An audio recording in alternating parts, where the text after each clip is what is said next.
see how this works.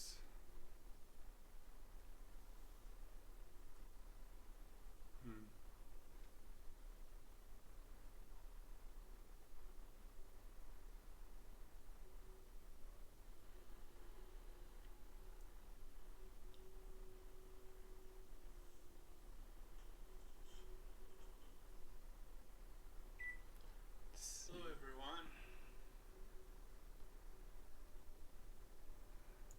Let's see how this works. Try that a little bit. So the internet's slow. In case anyone's wondering, this one was what I wanted to warp up during the scarf demo, but this is the full rainbow scarf.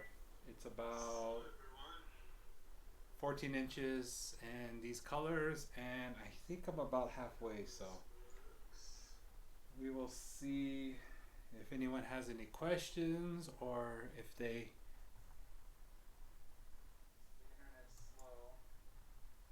if anyone has any questions for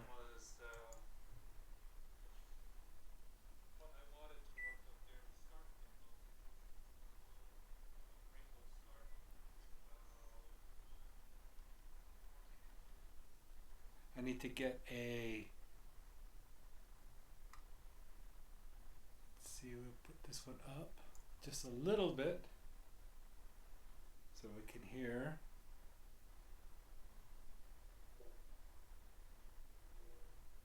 Let's see. I'm trying to get the music and what I'm talking about, all the levels put in correctly. So I need to get a, let's see, we'll put this one up just a little bit. We'll see how that goes. So hello everyone.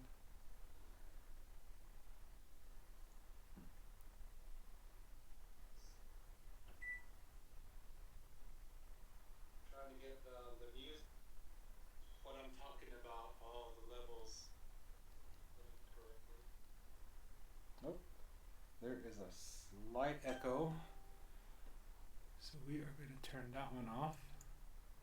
And you know what? We'll just play the music from there. That should be okay. So I don't know how many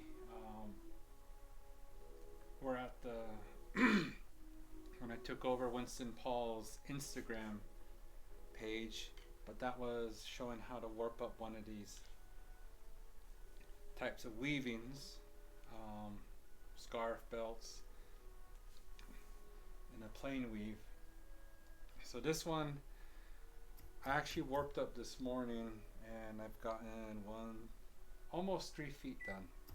So I'm gonna see if I can work all night and work on this. So if anyone has any questions, you can just send a comment. I'll be looking at it. Hello May, Francesca, Freddie, Jesse, hello again. Hope everything's okay in Albuquerque. No wait, you're in Denver. Karen and Miss Baya, thank you for joining me.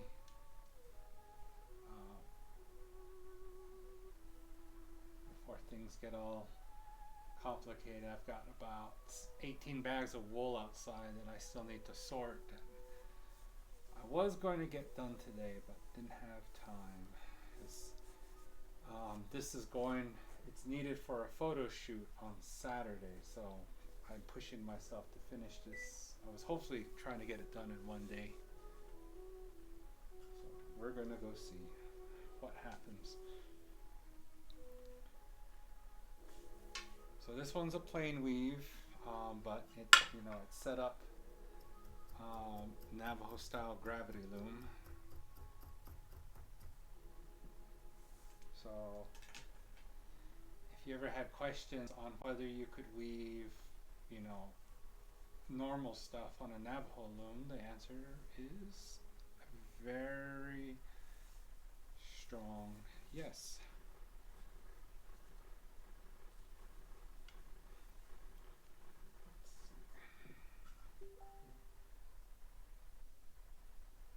Okay, no questions so far. And plus, I have people asking me questions about the Navajo Artist Grant Relief application since I went through it. I figured if there's anyone that needs help that might be too intimidated to go to the regular classes, you know, they could ask me questions. So I'll be answering that too. So if you hear things from my computer.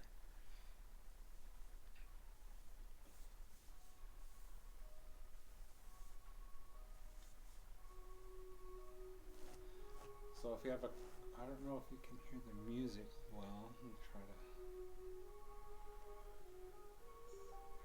It's probably not high enough.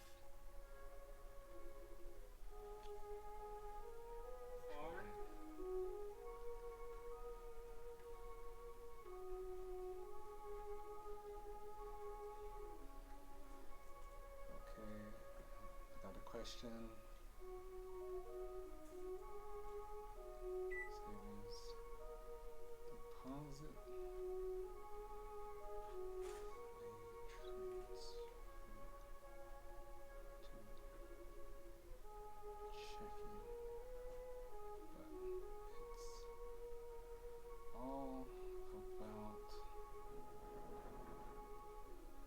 Spreadsheet.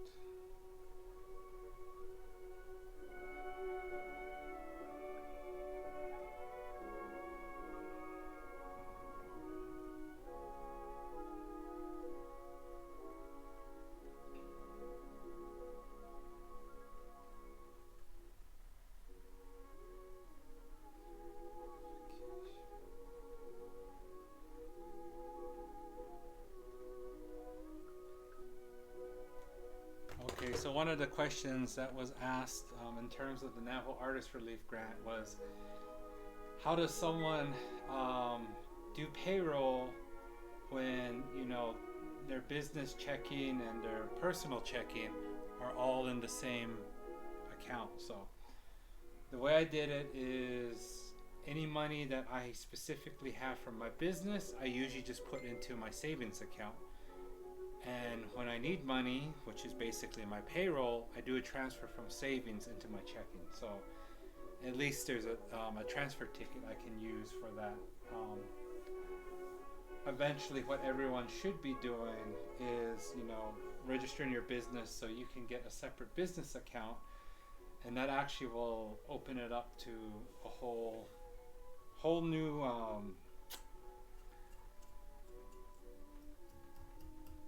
set of rules. How would I say that? Basically opens the door into your business. It makes your business a separate entity from you.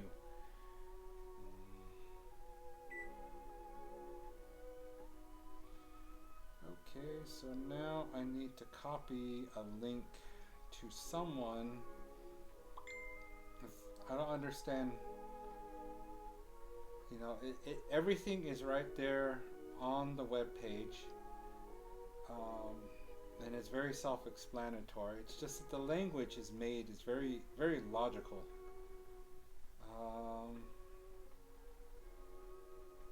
So let's see. Make sure I get the right one. Copy.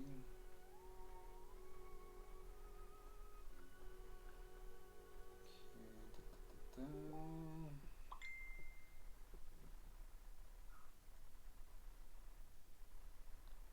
So they require a payroll system. No one has an accounting system.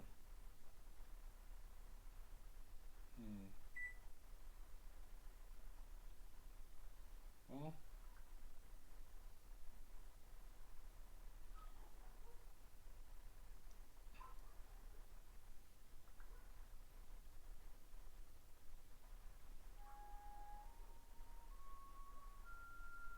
a transfer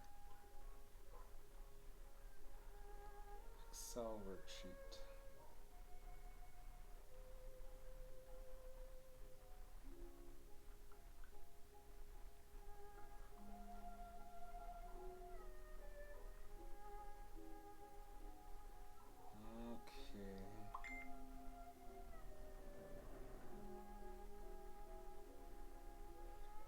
Okay, after you email the CIB, then they email you your certification number, and then within that certification number should be a link to the second part of the application process, where you would have to use your certification number to apply as an artisan. And if you apply as a private artisan, you don't need to fill out the form 100 or 200. Just fill out the application and submit your W-9. Everyone get that?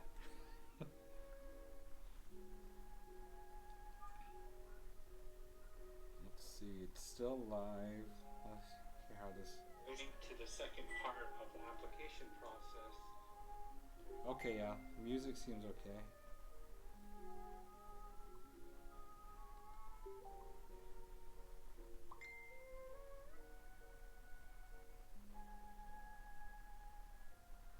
How you label your money.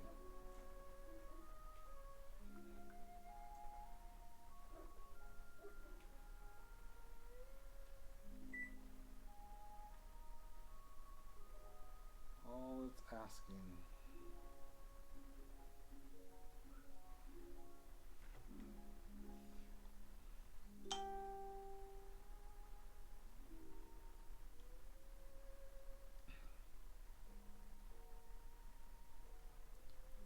When you transfer business income to private,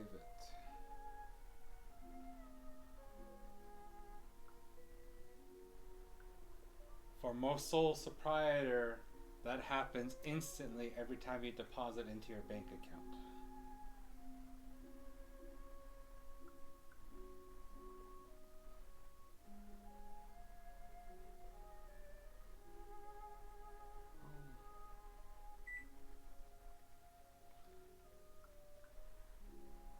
There's really a lot of questions about the Artist Relief Grant. I'm surprised. The main concerns I've seen from a lot of people is that they're worried that if they register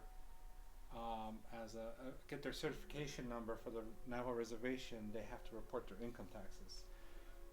They do if they do the whole steps, but I think this is just to get your just to get a business identifier within the tribe. But you know, everyone should eventually be paying taxes because there are some benefits to that, and you know, it's just something that people have to do, and it takes a while to feel that all these fees that seem like they're such a burden just become an everyday part of doing business. So right now, with all the things I do with my business, the automatic accounts, I'm broke if I don't maintain a positive 150 in my bank account. So if it goes below 150, I have no money. The way I do my accounting now, versus a lot of people wait until their account is actually zero to actually say they have no money. But when you start keeping track of things, you just know that there's a certain level that you have to keep your spending at, otherwise you're already below what you need.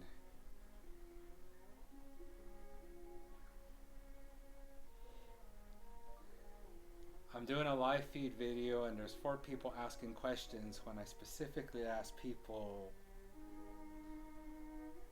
if they wanted a Zoom session.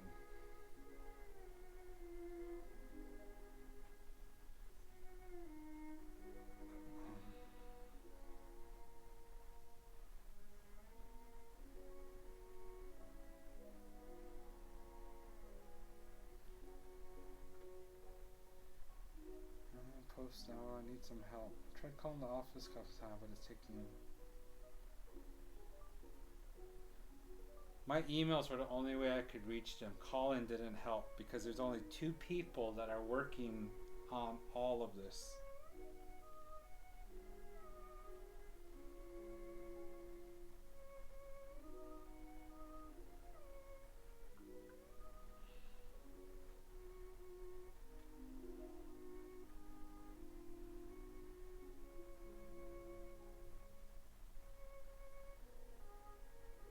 Murdish, Sean, Shane.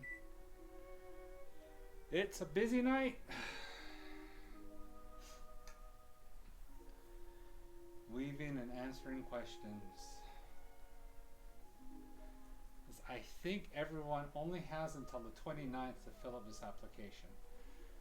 So what you're supposed to do is go onto the business regulatory site and apply for your certification number.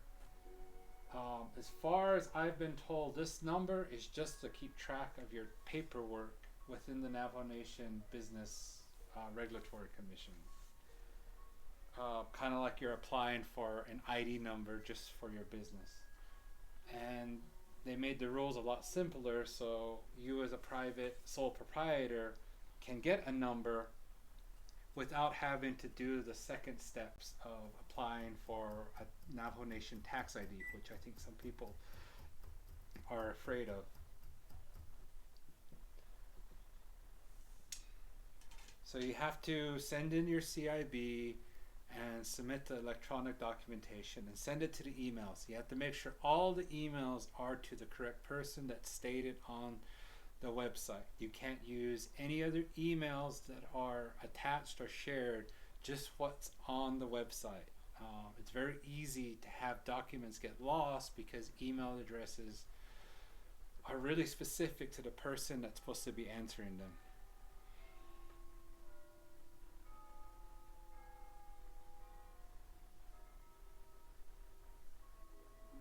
So, hello Terald.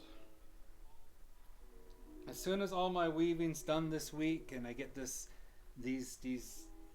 scarves out to the model shoot, I'll be working on silversmithing all next week. So maybe I'll have some more live videos of,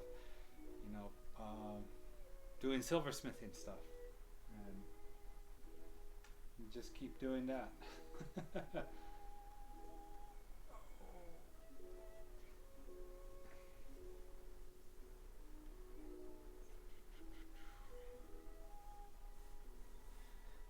And the music tonight is my dinner playlist from my record collection.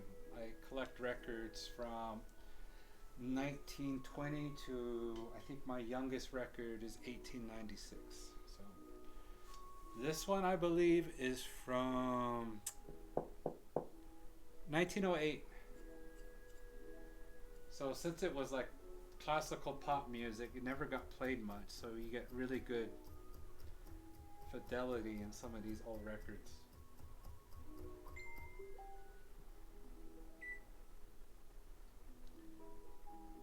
Hello Tyrell, Charlene, Sharon.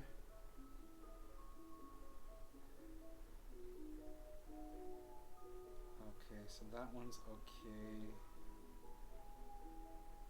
Just make sure the emails are all going to the same person. And that's all on the website link that I shared with you. Okay.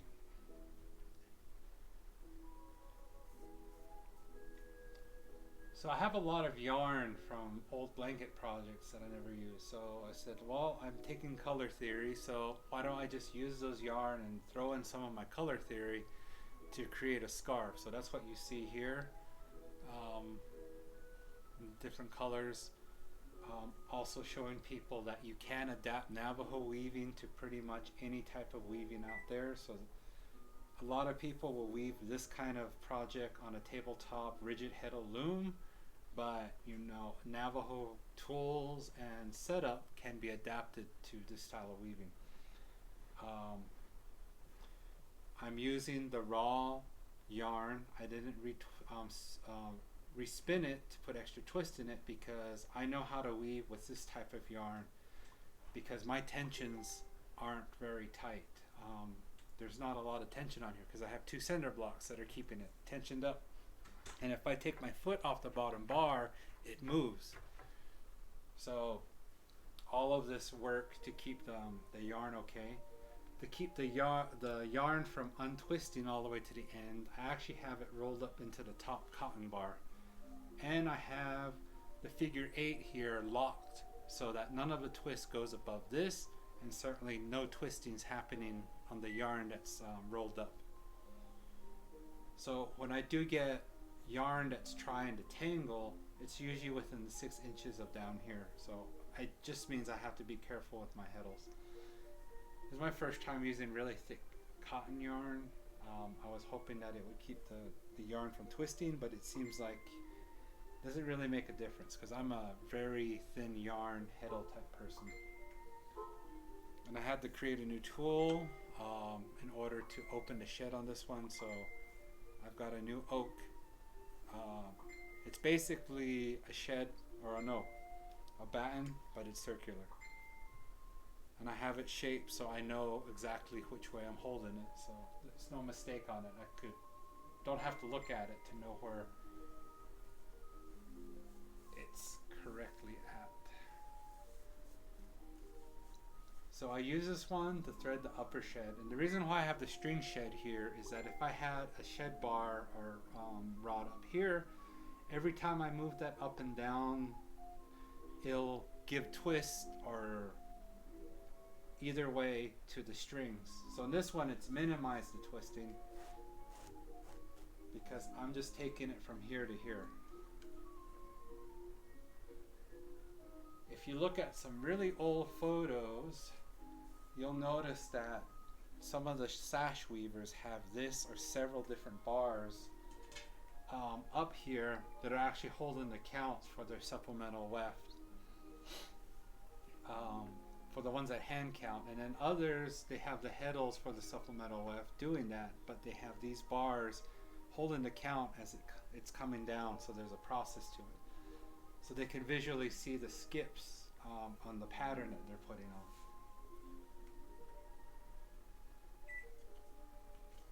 Oh, I have to go get my coffee. So busy, I forgot my coffee. I'm being a bad Navajo.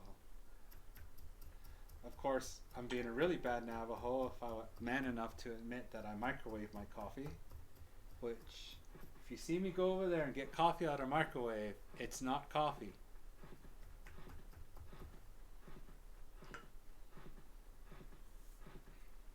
See if there's any other people messing me.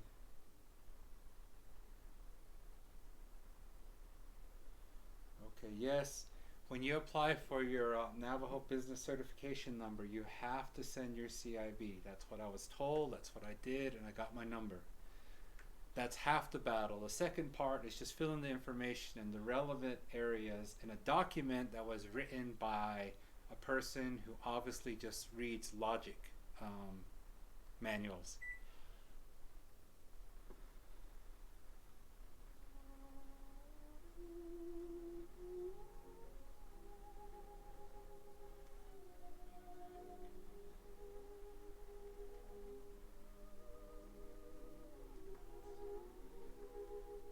Acceptance letters to art shows.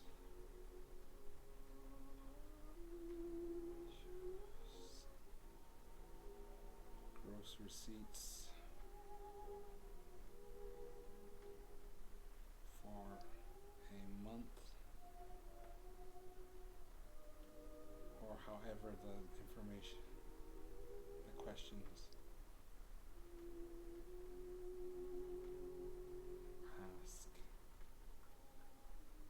Okay, so that one didn't CIB. Okay, JJ, we can probably do a secure Zoom later on. Hello, Ty, it's Vern, Tyrell. Just a balmy day in Shiprock. It's hot in here now, but I know it's going to be cold, so I don't have any cross ventilation right now.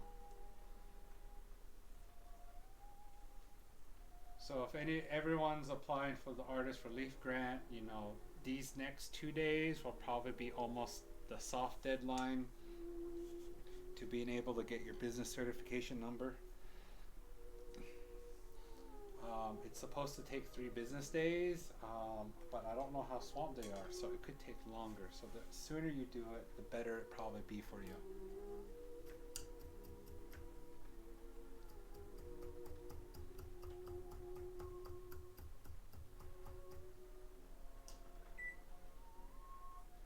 go get my coffee. Excuse me, everyone.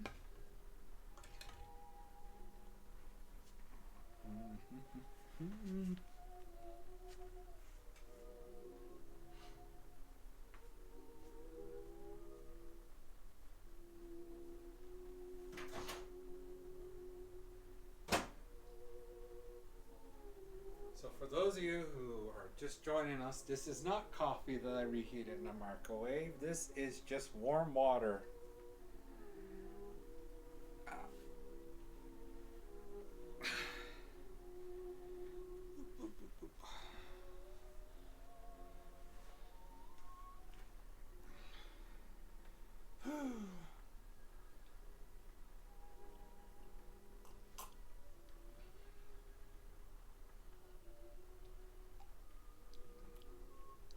I'm almost ready to think that when I do my weaving teachings, that warp-faced, open balance weave is something that all weavers should master before trying tapestry. Simply because it really teaches you to keep control of your edges with very intention. Sometimes it'll be tight, sometimes it'll be loose. So I think I'll get one more square in here and then unroll the rest of my warp, roll the bottom, and lower the whole weaving. This is basically how old weavings used to be done. If you're ever going to weave a weaving that is longer than 10 feet, I would probably suggest that that person learn how to warp up a European loom to actually wrap the top loom bar so that it keeps the tension for that entire length and keeps its twist, and you're essentially just weaving on 4-foot sections going up. If you weave a weaving that way, it really reduces the amount of equipment you're going to have. You can weave a 10-foot weaving on a loom that's only 5 feet tall. But then again, the trade-off is you're going to have to get really good with your weaving skills to keep things symmetrical as it's being rolled up and you can't look at it again. And I know this is possible because there are weavings in the museums where you see a stitch down line that are about 15, 18 feet long. A lot of them are around 12 feet. And they've been lowered and rolled up into itself twice to 3 times. So by the time they got to the end, they only had their memory of how the end was woven to finish that. And you know, some weavings, the ends don't match, but you see people that have done this and the weavings match, even though they never got to see the symmetry from what they wove before. So I think, like with all things, it's just a skill that you have to master. You just got to do it. So like with this one, I'm still learning how to, you know, to adapt this kind of, you know, European style textile, but with Navajo style tools and loom. And I'm still learning right now. So this is an option for all the weavers out there who want to weave stuff that they can gift out. Like, you know, you could do a scarf like this and take 2 days weaving and gift them out. Or you can make it a little wider and it can be a head scarf for the winter. There's so many things. You could even just, you know, fold this in and make it into a really nice loose bag. You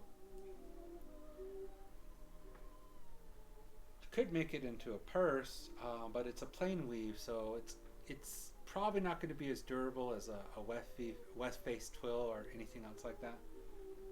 But that's the idea. If I were brave enough, I would have maybe 3 purses from this length of warp.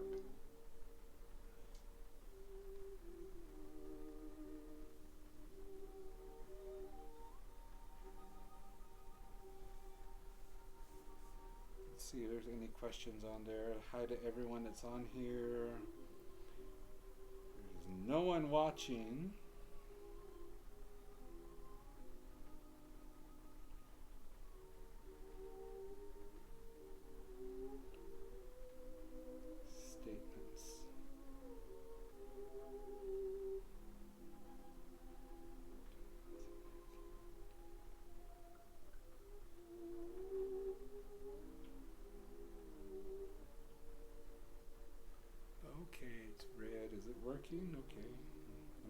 for a little bit. Okay. It's a little shaky.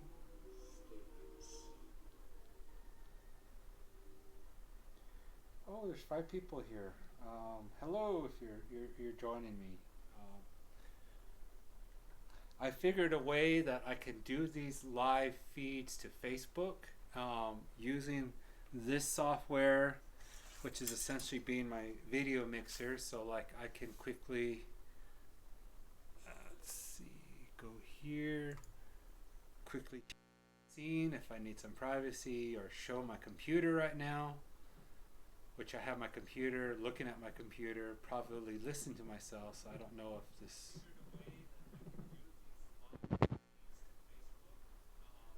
but the cool thing I've been able to do now is to integrate them into my Zoom, so I could have a Zoom session with these features and still do a Facebook Live video. So, oh, isn't technology wonderful? I was told we would have flying cars by now. Let's turn down the birds.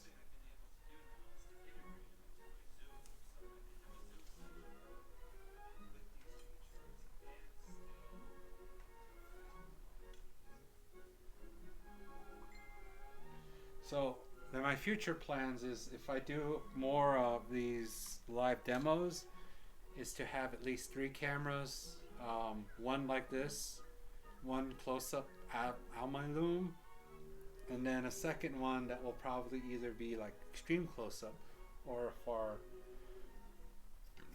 a wide shot. Okay, so we're in green, so now we're at yellow.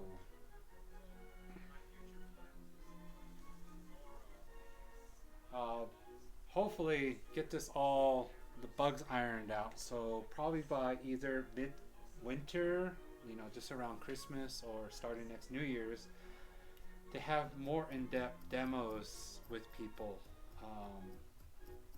actually paid demos, where people subscribe per month for a project or anything. So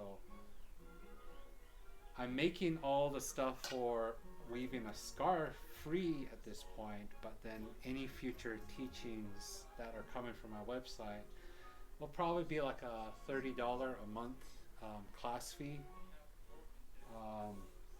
As I'm trying to make it so I have a more predictable income per month versus the ebb and flow of sales.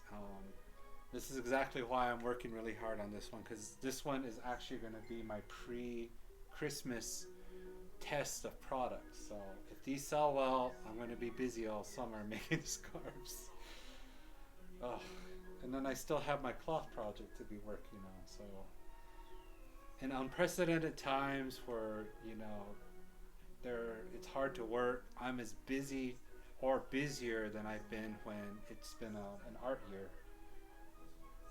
So it's a very, I've been very fortunate, and I want to help other people be able to be in that situation too.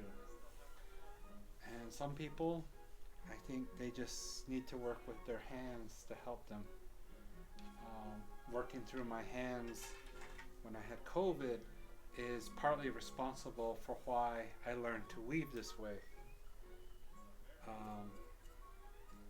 Because when I was sick in June, recovering after being sick in April, I couldn't spend many hours at a Navajo loom. So I actually had an old European loom that I traded a bracelet for, that I spent 3 weeks spinning the yarn for, and I warped it up. And it taught me more about how to control my sides than any other weaving that I've ever tried.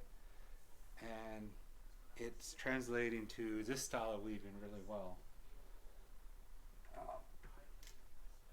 So I think this would be a good outlet for those Navajo weavers that want to weave, but they don't necessarily want to like weave 2 gray hills. They can weave something that will take just a weekend to work on and have a scarf to use. Um, and who knows what else could come, because everyone will add whatever they want. Maybe we'll have just all sorts of awesome fabric.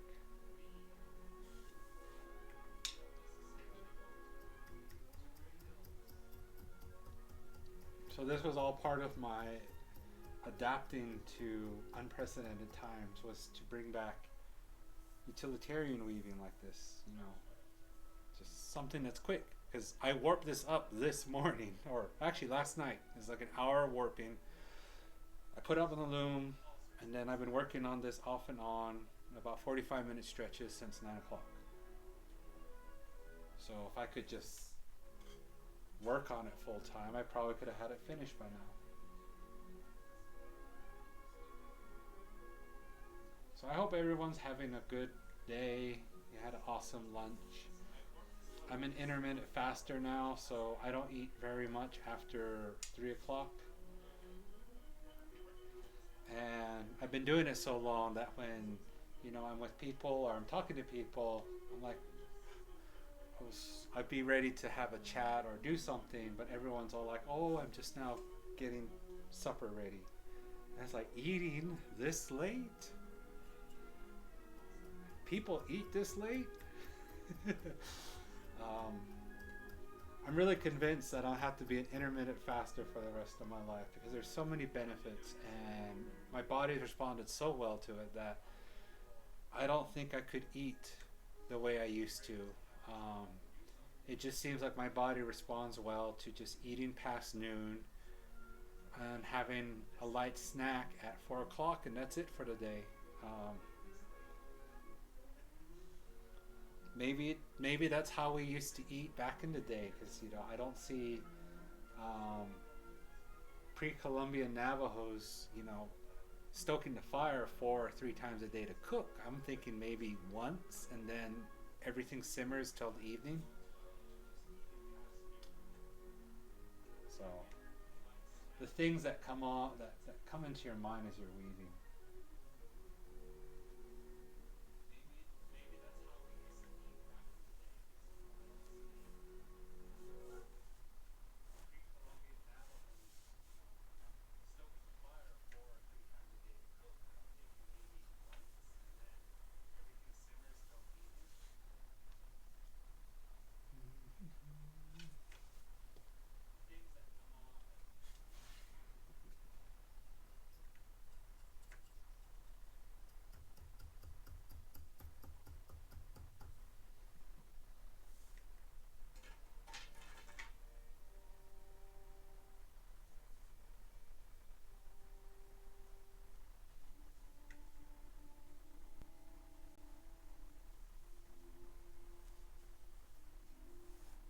Questions. Let me check for comments. Hello, Christine, Tanaba. How are you doing, everyone?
Yeah, I'll just finish the orange, and then I'll lower the loom, weave for a little bit, and that's probably how we'll call the setting this. Oh, hi Tenaba. Yeah, when I got sick with COVID, I had some time where I was stuck in my room, so I taught myself how to use the the 4-shaft countermarch loom. And in learning how to weave that and set up the warp for it, I taught myself basically how to bring European style weaving and open face plain weave onto Navajo loom and tools. So this warp set is continuously warped at 70 inches, and I have it where the top bar and the bottom bar twist as I'm weaving. So this is my first full-scale project on this one. It's a rainbow scarf for the Portland Textile Festival. So I'll move it around so you can see kind of the colors. And since I'm taking color theory, I have, this is burgundy, but because of the way you put it next to different colors and dark colors, your eye will trick you into thinking it's purple. So I have burgundy, indigo blue, a sage green, a lichen yellow, a Cushing's orange, Cushing's red, and a Cushing's black. And just those stripes repeating in the whole scarf. There's 40 colors in here because of the unique ways that they combine. So it kind of has, I like how it has this prison, almost digital shift presence in there. I can just see in the video.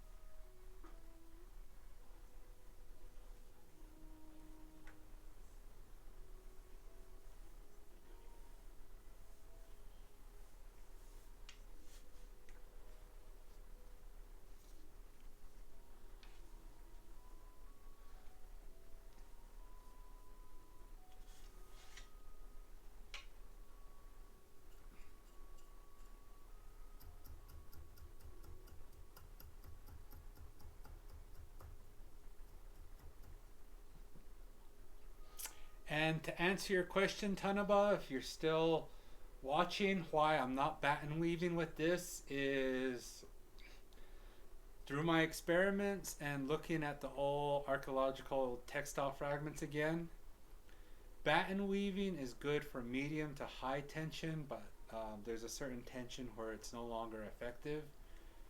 So in the spectrum of looms from basically free weight gravity to, high tension sash belt style loom, batten weaving only serves in the center where it's kind of doing in between both weavings. It can replicate both. At the extremes of very loose and very tight, Bedzo is still the best tool to use by itself. And it does a really good job of being able to do things like it's the European loom reed. So I use a light comb on this. And because of the way this warp is, I didn't retwist it because I wanted it to have a really soft drape. So if I batten wove with this one, the stress would be too much for this warp.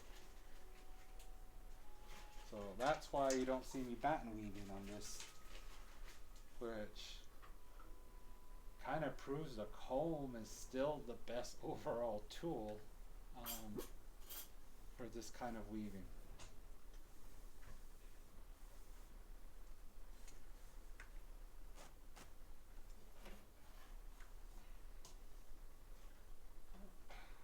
What's going on with the purple?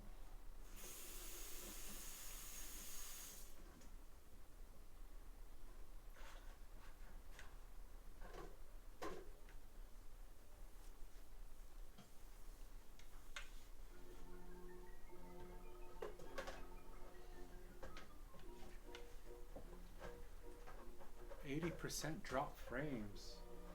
Jeez. I didn't have that many drop frames when I first started this. So can people at least hear me while everything's being dropped? Did it come back?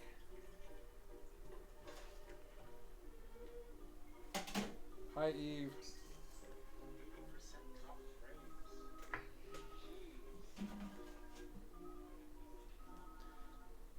Okay. I knew, Tanaba. I know you always see me bat and weave, but on this one, um, and I'll show Eve the colors. I'm gonna log off of the Facebook Live because I think it's slowing down my. No, wait, it shouldn't be slowing down my internet. Okay, Eve, here are the colors. So I'll count to 10. 10, 9, 8, 7, 6, 5, 4, 3, 2, 1. There you go. Okay. So, oh.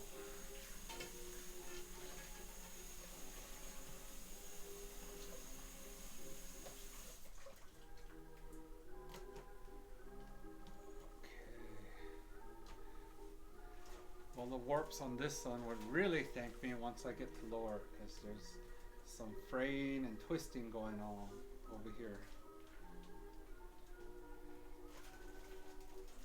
Come on.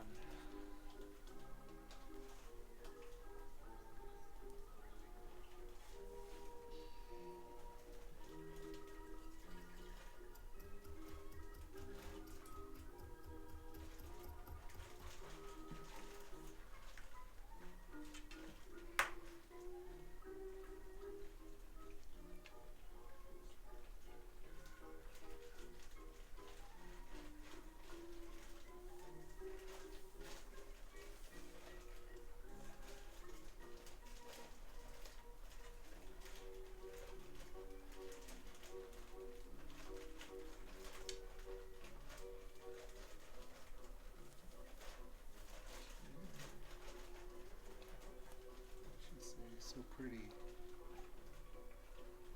Counter march.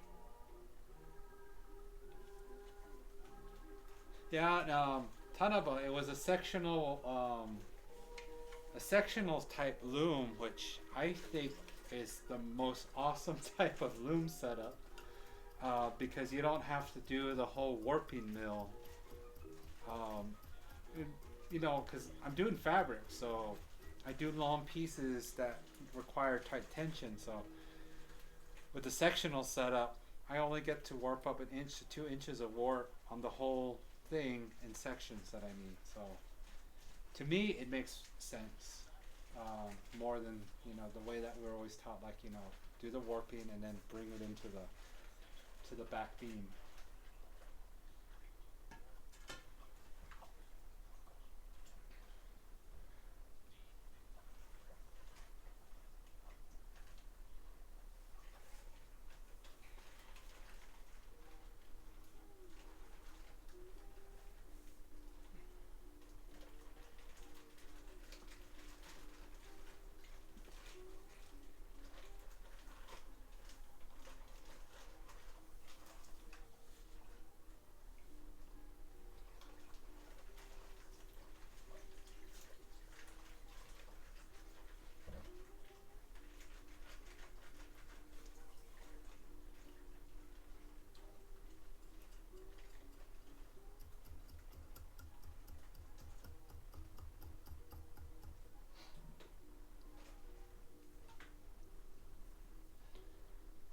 So I make all my own tools for weaving. So with this one, I needed something that had 5/8 of thickness to be able to go between the two sheds to bring it down enough that I can open it with the batten. I have these shaped so that I can pick with an angle here, and there's a slight indentation on the back when I grab it like this, so I know if it's backwards, upside down. So just one of those little things that I've added to my weaving tools. Because if you look at it,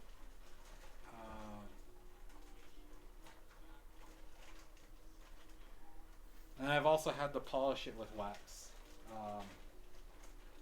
Because if your tools aren't extremely polished, your tools can actually eat your yarn. and I think a lot of us know um, when that happens. So there's a lot of old tools that just need a refresher of 1000 grit sandpaper and perhaps some polish. And since I'm a silversmith, I can give them a final polish with my buffer. Zam and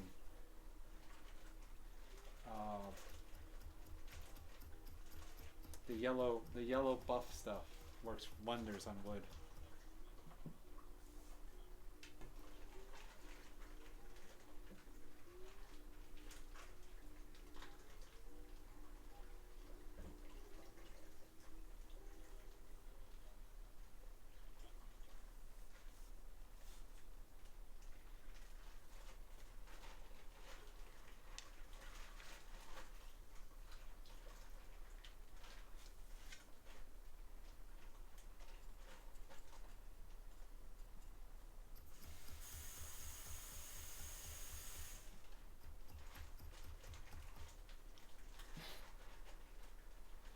Hello, Sydney.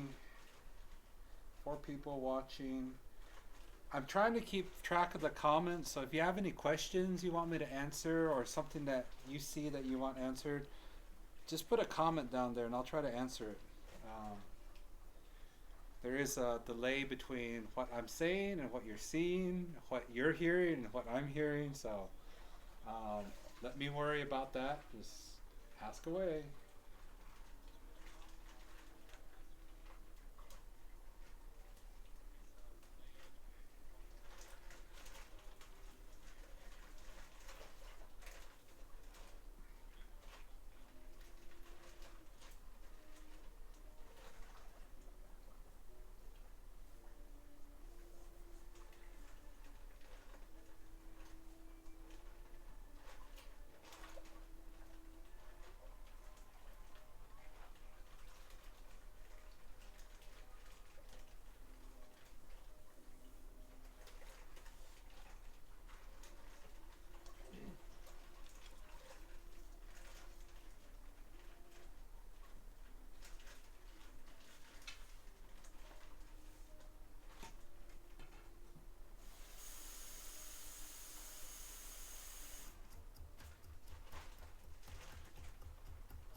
Almost on squares. Each one of the solid colors is roughly square, so I'm probably going to go back and forth twice and then be able to wind this down.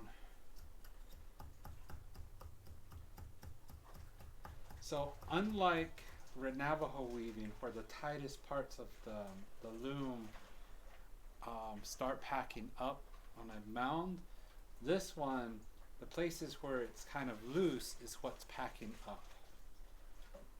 So with that, I can just take the comb and bring the density down to level it again. But I really need to be careful when I'm changing the warps that I keep this side just a little bit tighter than this side.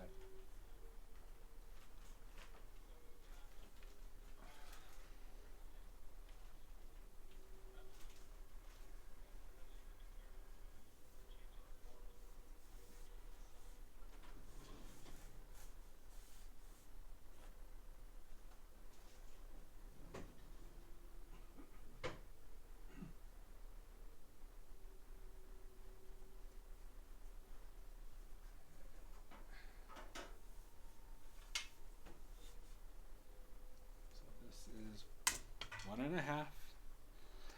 That means I'll have good luck. I hit the rabbit.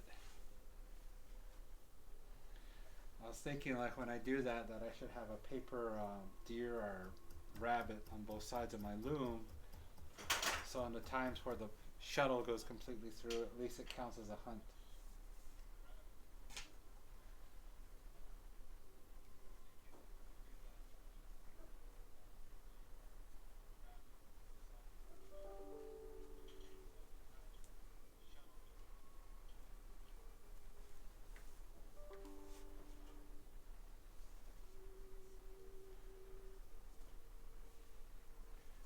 that's one. So I have one more to go, and then I can lower my weaving.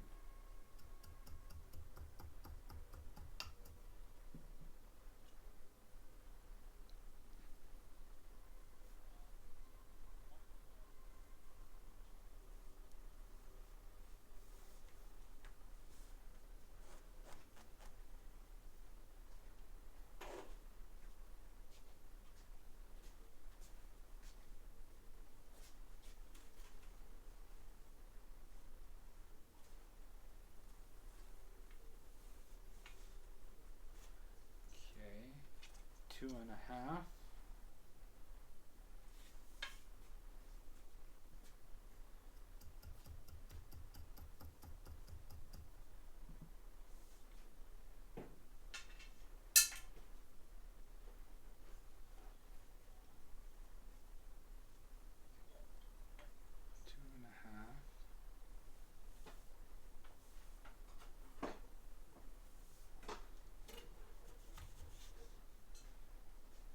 And 2. So that one will end right here.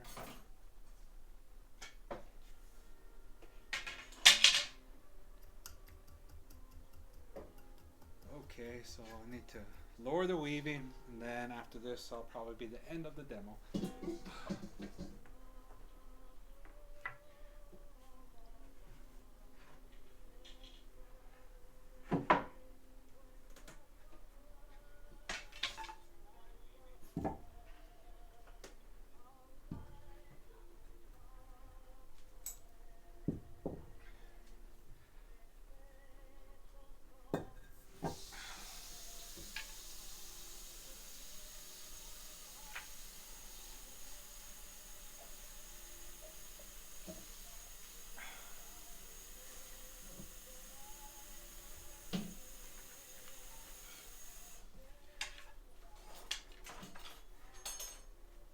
So the procedure is to unroll all of my top warp, so this falls down, tie it back up, and then roll the bottom, and then put the weights back on.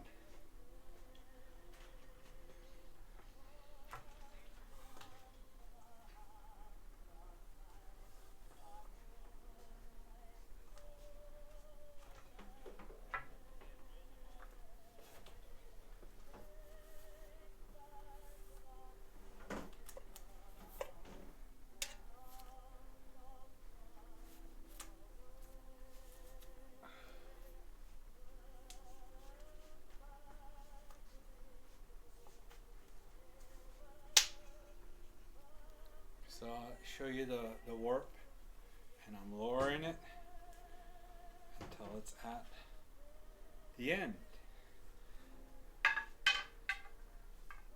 Oh my gosh, look at that. I've only got 2 feet left to weave. That is such a surprise.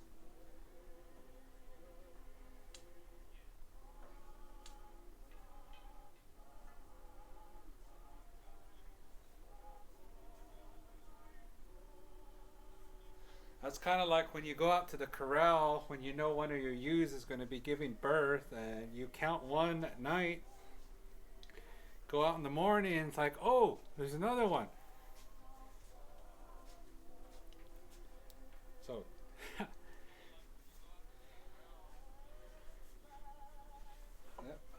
So this is actual indigo dyed, and my vat was probably very base-like and burned the fiber of the wool just enough that it stretches more than the others.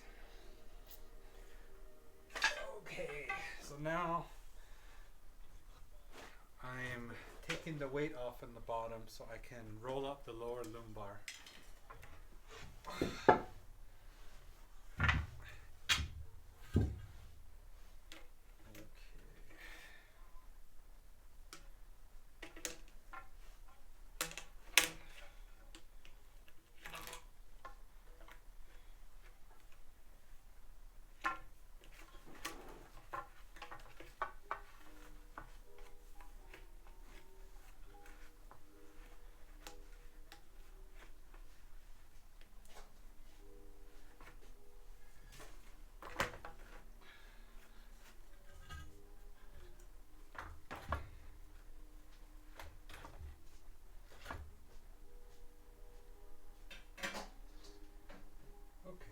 like that.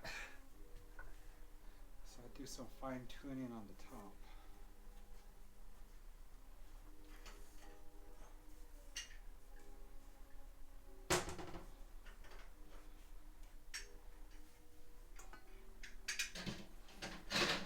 If I tighten the top too much and the cinder blocks move, there's too much tension on it. So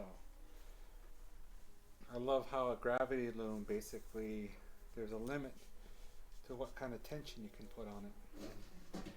It's purposeful. So I'm beginning to think those archaeological things they call warping blocks are actually just loom weights. So now I've got that to work with. So I'm going to be bold and move my figure 8 all the way up to where my fringe will be at.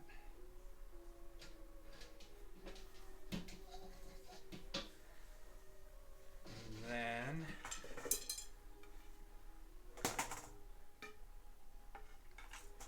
move my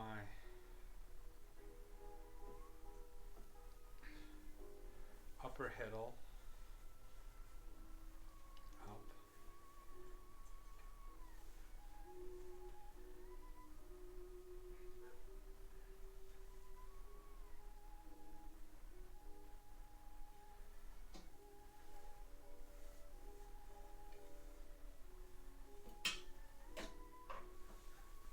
Okay, it's fuzzy, but not as bad as it could be.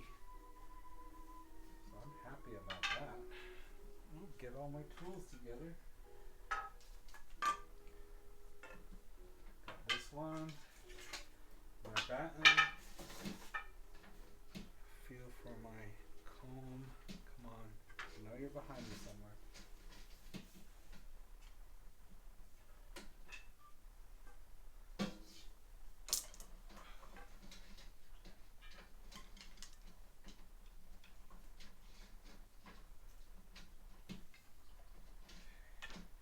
Next color after orange is, oh, that was yellow. So yellow's done with. I've got orange to go. These guys right there. Oh, there you are.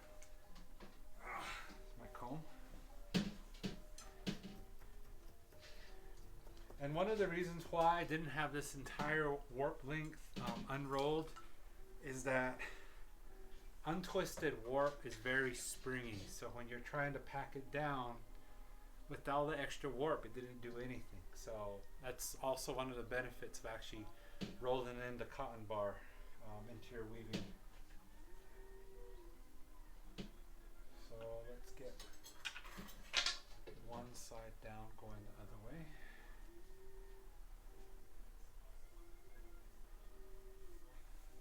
It's a little bit more.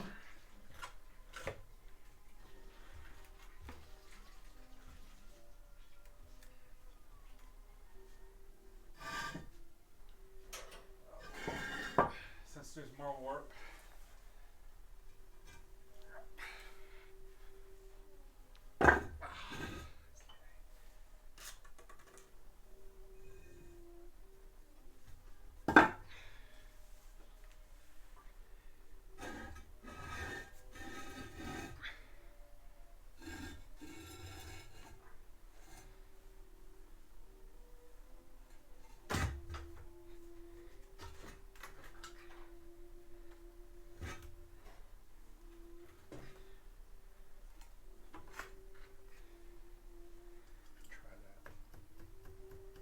Okay, yes, that's a much better sound.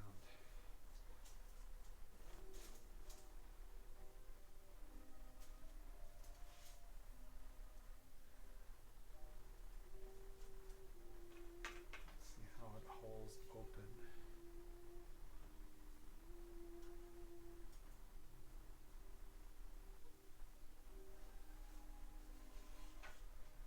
A lot better. My needle. I always weave in my edges because, you know, they're going to be washed, so the edges can felt into the fabric Really nice. There we go.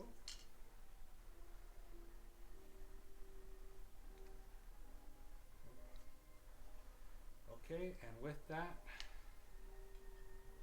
we will end this demo. You can go to Winston Paul's Instagram, which is winstonpaul.co at instagram.com. And in their Instagram TV, there's the demo on how to warp this up and how to set the heddles. That's free for anyone who wants to. I'll probably give some more demonstrations on this later, but I think that's it. You know, if you want to weave a scarf, it's up to you. You've been given all the tools, so there's no excuse. So we will see everyone later. Stay healthy, stay sane, be good human beings.